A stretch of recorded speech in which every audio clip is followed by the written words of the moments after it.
Hey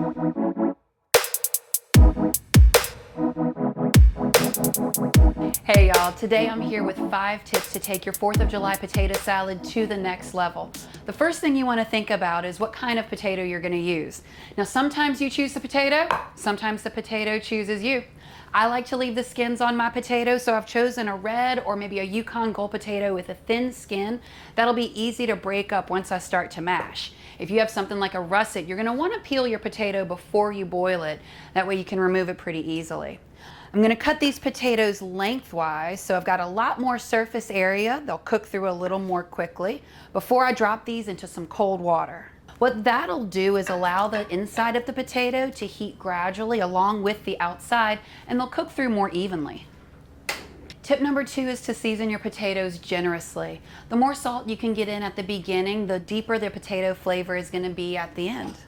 Let these guys cook for 10 or 15 minutes, just until you can pierce the middle with a fork. Tip number 3 is don't kill the potatoes. Bring the water up to a boil and then reduce the heat just a little bit.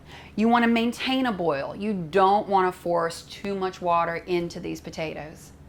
All right, our potatoes are soft. We've drained them and let them dry off for just a minute. That's going to let the excess water evaporate and prevent our potato salad from getting really waterlogged.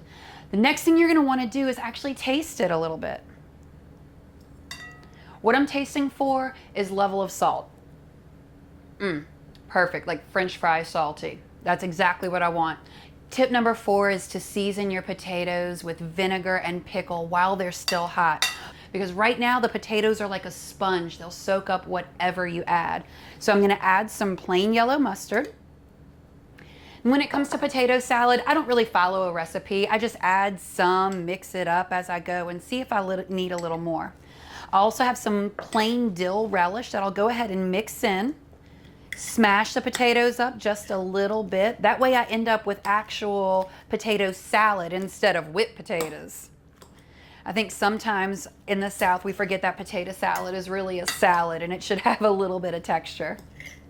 Now that I've got everything coated in mustard, I'll go ahead and add my fixins. I've got some boiled egg right here that I've chopped up. I'm also going to add some bacon, which I love, and I'm going to add some candied pickle jalapeno. This is going to add a little sweet, a little tangy, and just a little bit of heat. Now the last thing we add is mayonnaise. And here's tip number 5.